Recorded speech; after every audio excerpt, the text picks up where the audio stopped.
Дайте шанс на Ивелина да спре болестта и да остане до децата си.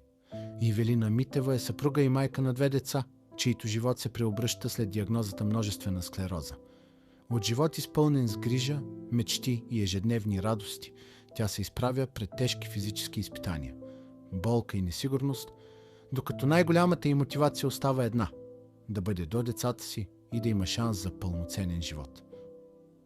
Единствената възможност за спиране на болестта е високо специализирано лечение с трансплантация на стволови клетки, за което е необходима сума, непосилна за семейството.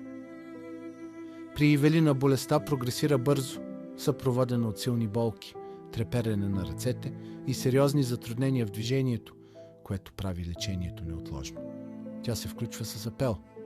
Мили хора, имам огромната нужда от вашата помощ, за да оздравея и да мога да живея един пълноценен живот и да се грижа за децата си. Благодаря. Всяко дарение и всяка форма на съпричастност приближават Ивелина до животоспасяващото лечение и ей дават шанс да остане до децата си.